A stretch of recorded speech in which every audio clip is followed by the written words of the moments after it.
Thank you, Elaine. Thank you for inviting me. Can you hear me at the back? Shall I start there? Is that all right?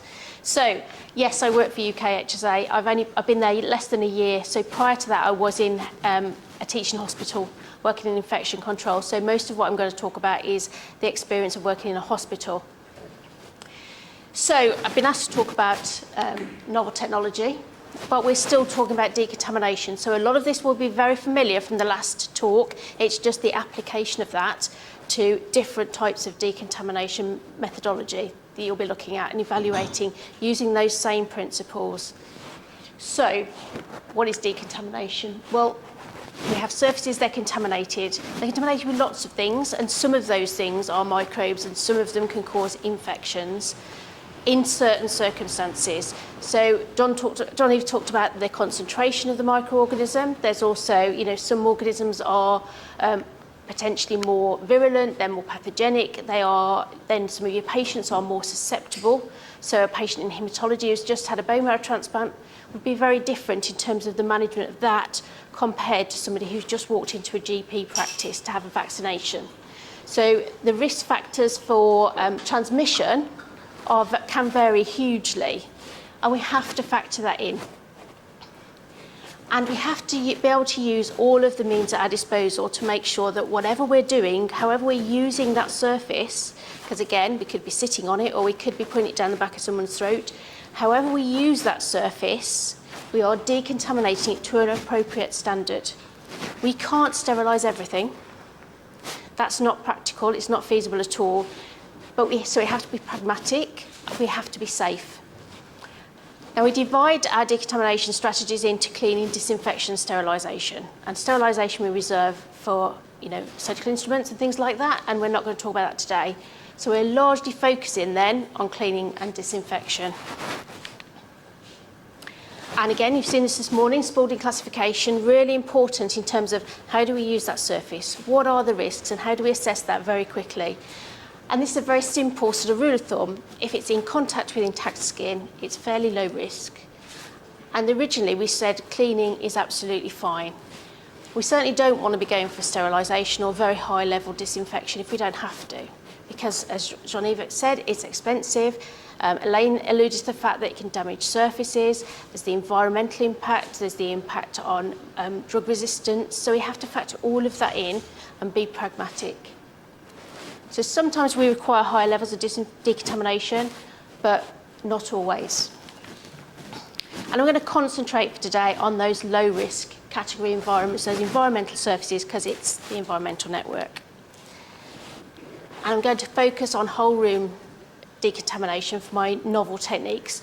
But a lot of what I say would apply to, for example, a light box that you might use to decontaminate a transvaginal ultrasound probe or a phone on a ward, or hydrogen peroxide cabinet, again you might use for so these transvaginal probes might go in a hydrogen peroxide cabinet. The way you assess those is exactly the same. The examples I'll use will be for the environment. So I'm not endorsing any one of these products, they're just for illustration purposes, so you can kind of see the range, and this is just a fraction of what's available if you look. But they broadly fit into these three categories as far as I can see. So these are the sorts of products that Jean-Yves was talking about earlier, and I'm going to talk about these ones. And they broadly divide into the UV light and a disinfectant that produces a gas or a vapour, and it's released into the environment and it travels to the surface through the air and contacts all the surfaces within the room. Every single one of these has limitations, nothing is perfect, and you have to be able to try and risk assess that and make those decisions. So that's hopefully where we're going to get to today. So what are the advantages? Well, straight off the bat, it's automated. Or is it? It's semi-automated at best. You've still got to manually clean. You've still got to stage the room in some way, shape or form. You've got to put that kit in the room in the right way so it's going to work correctly and optimise its use. Sometimes that can be quite simple, and sometimes it can be quite problematic.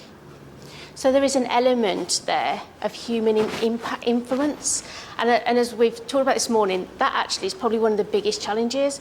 It's not the disinfectants itself, it's the people and how they use it that we have to really work on getting that to the optimal value out of that.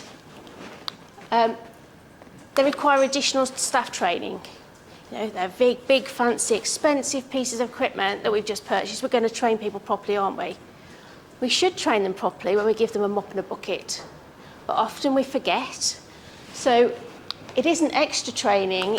There's an extra section in the training manual, but actually we should be training staff to that standard for everything we ask them to do, and often that doesn't happen. So recap on cleaning and disinfection. What are we trying to achieve? So for my purposes today, cleaning is it's this removal of visible soil. And it will, there's this kind of, we talk about this 80%. Cleaning will remove 80% of the problem. 80% of the microbes are gone just from that physical action of manual cleaning. And often that might be enough. I talked earlier about the GP surgery, waiting room and a chair. Often that is going to be enough. But when it's not enough, we need to be able to disinfect and we need to know it's going to work. But at what point do we need this automated, very expensive, very complicated whole room disinfection strategy of UV or hydrogen peroxide? Disinfection, it does take it to the next level, but you do have to clean first. So we have to make sure that cleaning is done. It has to be validated, so we have to know that the process works and the equipment works. And a rep coming into your office and telling you that it works, that's not what I mean. We have to see the data and know it's been tested. And we have to try it ourselves and test it in our own facilities, because that's what's actually going to be happening in our hospitals or our clinics. It's not what the manufacturers have delivered in a lab, it's what happens when you use it. So why is automation this sort of gold standard that we all aspire to then? Well, I think it comes down to this, precision and accuracy. So we're looking for something that's reproducible, something where we get the same results every time. Something like this. It's on target, it's tightly clustered. Every single time we do this procedure, we get the same outcome. And it's the correct outcome, the one we're aiming for. That's perfect, isn't it? We'd all like to see that. We don't always get it, but it's what we're aiming for. If you've got a system that's automated, but it's not calibrated correctly, or it was designed incorrectly at the beginning and it's never quite delivered what it was meant to do, you might get this. They're still quite closely clustered, they're still reproducible, but it's not actually giving you what you wanted it to do. This is quite easy to pick up on audit. So if you're testing something, if you've got good quality control and you're testing it to make sure it's working, one test will tell you that it isn't, and you can do something about this. So even if you have this problem, it's still better than what happens when you've got a non-automated system that's, lots and lots of different people doing their own thing, like this one here. So this is perhaps analogous to a cleaning team that's not been trained, that's not well motivated, that doesn't really know what it's supposed to be delivering, and everyone's kind of doing their own thing. This is perhaps a cleaning team. It's still individuals, but they're better trained and they're better motivated. And they know what they're supposed to be doing, and they're doing their very best to deliver that. The reality is that even if you have this, there'll be an outlier over here somewhere. And that could be one team member that hasn't been trained properly, or one team member that's not well motivated for whatever reason. Or it could be that it's one team member that normally delivers here, but had a really bad day. Maybe they weren't very well. Maybe their bleep was going off every 30 seconds and it was someone asking them when the room was going to be ready, and they were just distracted and just, quite frustrated and find it difficult to concentrate, still doing their best, but actually they missed half the surfaces because they were distracted by other things. That random outlier is really difficult to detect. The amount of auditing and checks you'd have to do to pick that up is, you'd have to be there checking every single one to pick up that level of failure. And that's another problem. So the automated system is more reproducible, more precise, hopefully more accurate if you've tested it, but also it's easier to audit and to find these failures and to correct them quickly. So there are lots of advantages to automation. But as I say, none of the whole room disinfection systems are completely automated. They all require human input.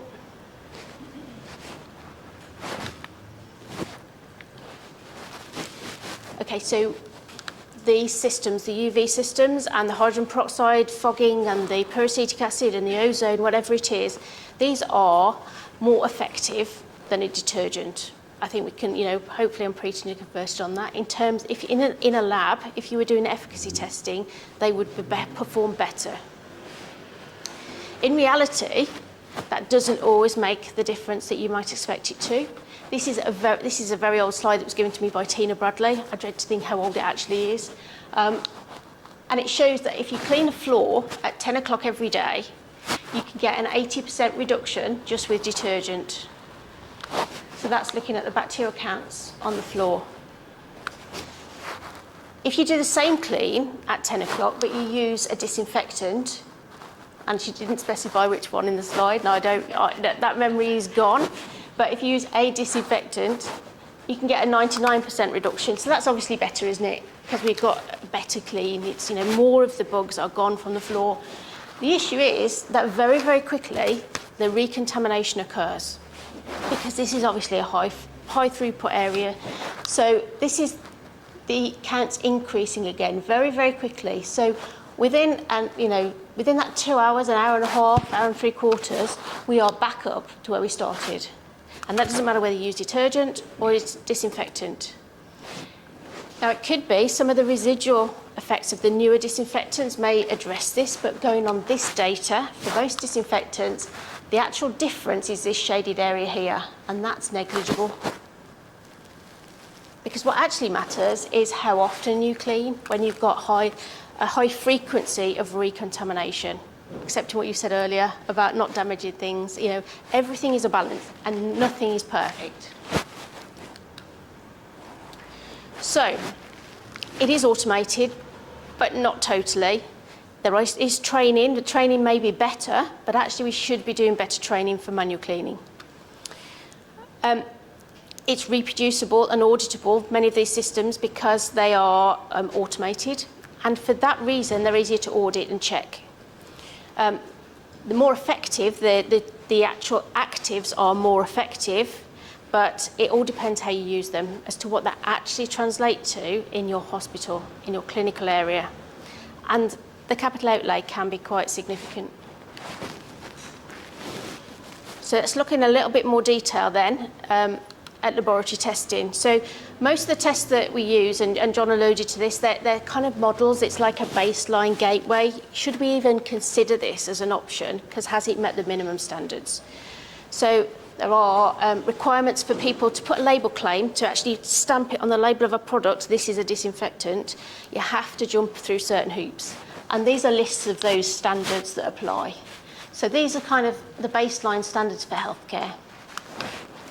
And you're looking at 4 and 5 log reductions, but quite long contact times, 5 minutes, 60 minutes. That's quite a long time if somebody just comes along and wipes the table, isn't it? And then they're off to do another one.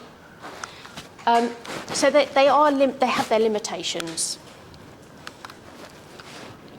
Those first tests are suspension tests. So you grow your bugs up in a broth and then you expose it to the disinfectant and you see whether the bug survives. That's not going to help us to test a UV disinfection system. So those tests are completely useless. Now, new tests are being developed, which are more specific. I thought I put there, yeah. So when we look at the testing, they are phased into different categories.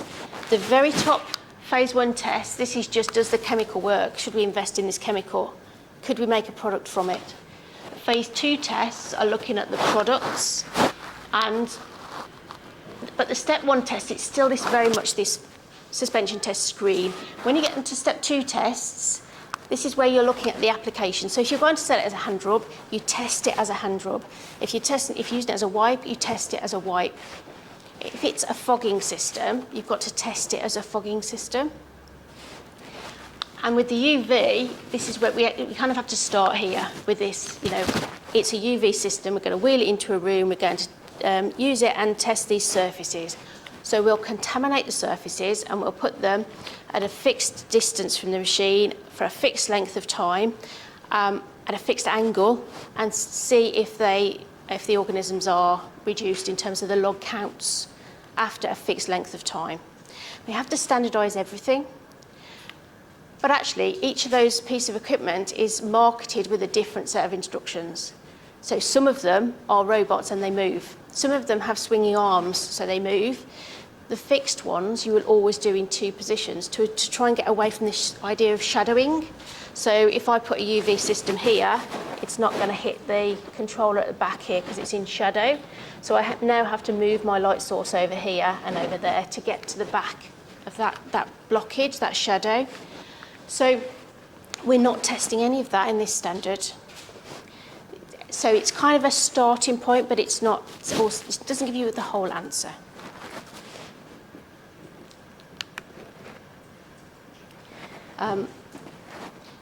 This is just to show you that the titles of BSI standards and European norms, the EN test and ISO standards are very long, but that's because most of the information you need in the title, unless you're going to deliver the test and then you need to put your hand in your pocket and buy a standard.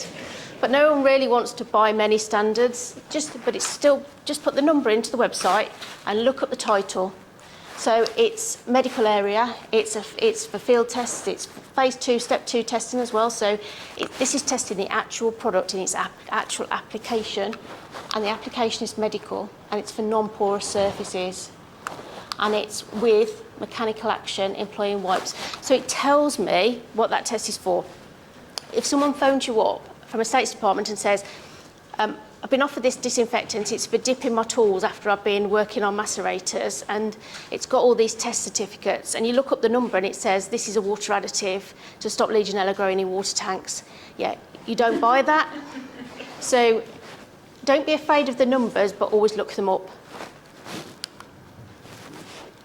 Back to fogging machines. So we've done UV.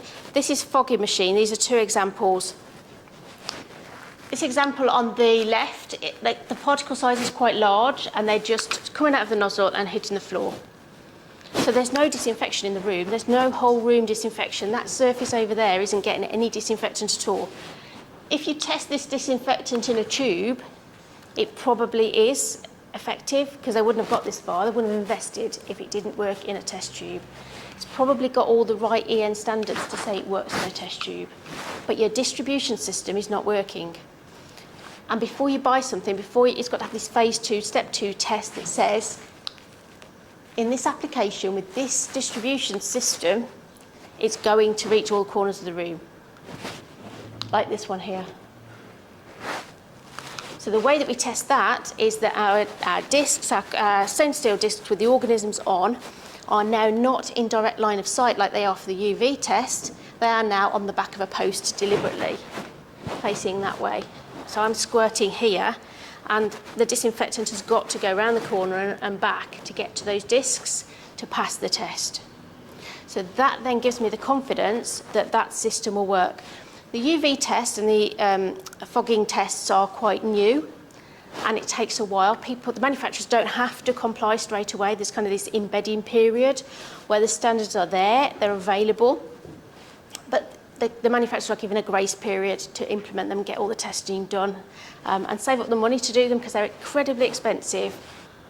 But if we keep buying things that don't have the right EN numbers on, no one will invest in the proper testing.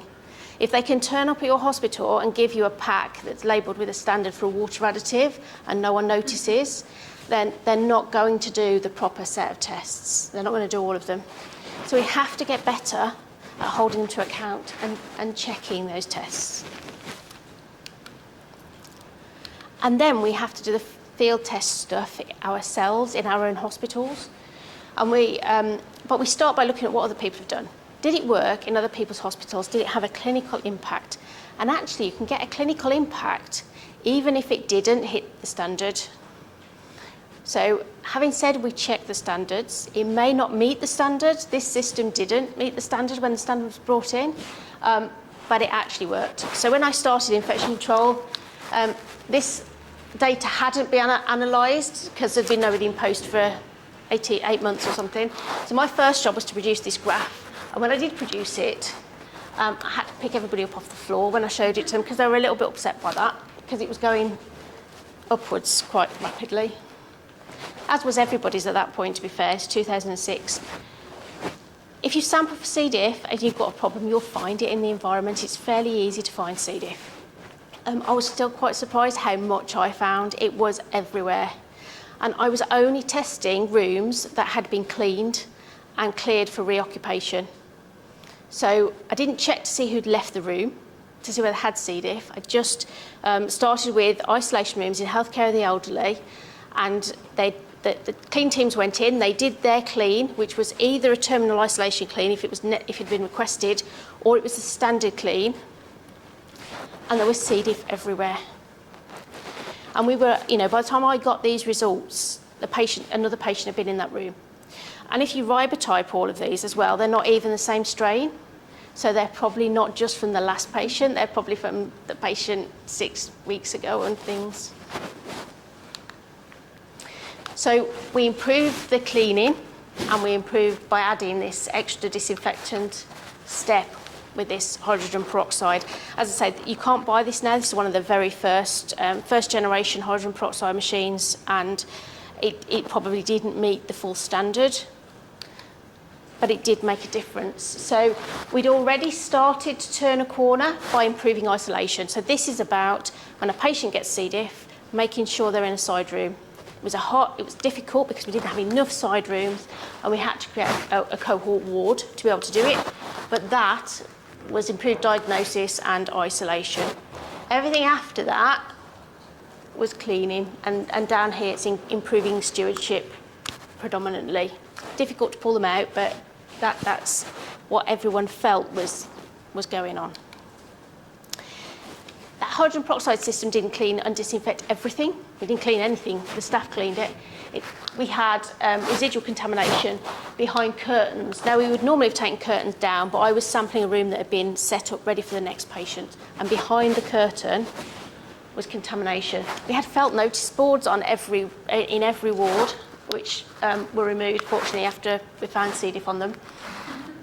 The extract grills were incredibly dirty, and I think that was because they were so dirty and no one cleaned them. And again, the top of this cupboard had not been cleaned for a very long time. If you don't clean, it won't work. 2 years later, we had a lot less C. diff, and when you sampled surfaces, it was quite hard to find any C. diff at all. So things had definitely improved, and that had been sustained. This is quite an interesting gentleman. It's 2008, 2 years after the cleaning had improved. On the day I arrived, he was supposed to be coming out of it. It was the day before he was due to come out of self-isolation, so he was better. That was what I was told. I went in to see him, and he was with his wife, and he wasn't very well. And she said, he was great yesterday. He was sat up in his chair, and he was talking, everything was fine, but he's much worse again today. And he was actually just on the brink of a relapse. So whether that was relapse or reinfection is difficult to establish, but certainly the chair was contaminated, and this was in his hand, the nurse call button, and he was just about to start eating his sandwiches. So we were waiting to move him out because hydrogen peroxide can't be done when your patients are there. We were waiting to move him out, and you can't just leave people in a heavily contaminated room. You've got to have other options. So as good as this is, it doesn't do everything. There are other studies that say UV light works really well, but not against C. diff. So UV improves disinfection, but not against C. diff. So it's all about this, what organisms are we trying to deal with? What is the problem? So on balance, these systems seem to work really well. They have lots and lots of advantages, but this is some work that Mark Garvey did, and if you use a cleaning wipe, no one's suggesting this universal sanitising wipe is killing the spores, but if you use it in your ED department and you really train your staff and they're really well motivated and they know how important this is, It reduces MRSA cases, but it also reduces C. diff. And I think it comes back to this. Sometimes you just have to clean, and you have to do it as often as it takes. If you've got rapid recontamination, cleaning often is better than waiting to do a very high level disinfect. But there are times when you need to do that. If you've got monkeypox in a room, you've got to make sure that it's all sorted before the next patient comes in. So it depends what you're trying to achieve. SARS-CoV-2, we cleaned our corridors. We had all of our administration staff cleaning corridors, cleaning lift buttons, and we had very little problems when we tried to do sampling in our corridors. That was about frequency. So it all comes down to what are you trying to achieve and what are the advantages and limitations? How do you make that work best for you in a kind of mixed economy of decontamination strategies? Thank you.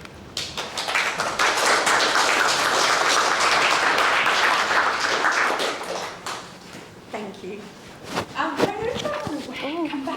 Come back. So I think we probably have time for one question. One question? Back.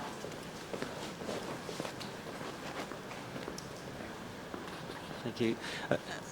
A very good presentation, Karren. It's nice to see you mention floors, because very often floors are overlooked. And for many years, we've always sort of argued with colleagues the importance of floors, because often they say, unless a patient's going to lick the floor, it's not a problem. Now, and in paediatrics they do. So. Absolutely. And all you have to do is follow patients to see how things can travel. So patients often too sick to think about where their feet are going, and they'll walk in bare feet to the toilets and then crawl back into beds.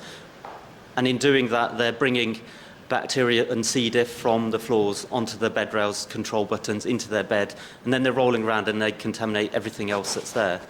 The other thing that we found is when we've assessed cleaning of floors, we found that the numbers of things like C. diff can go up, because we've done lots of like field tests with UV and HPV in rooms. And we seem to, again, we always have to follow the people doing the work. And what tends to happen is the cleaners will start from the furthest part of the room, work their way towards the door. And in doing that, they're almost, they're increasing the burden by moving everything to one spot. And that is the point where everyone's going to be walking in, and you end up redistributing those organisms around the room.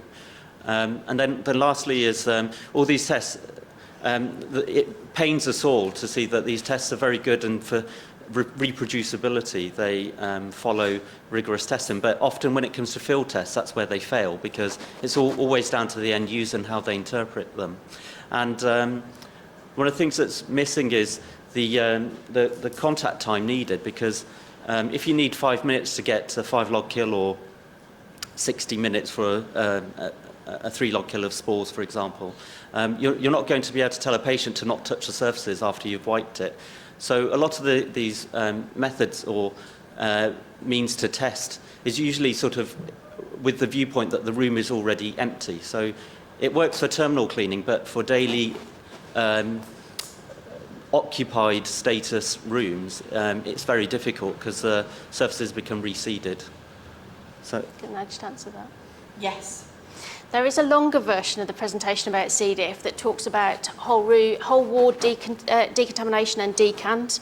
And there's a rolling programme at that hospital, and every time it slips off, the C. diff rates go up. It takes about a year, but every time they complete decant, they do a rolling clean where they do all the bays, and then they leave all the shared areas, and it gets recontamination is really rapid, I'm sure.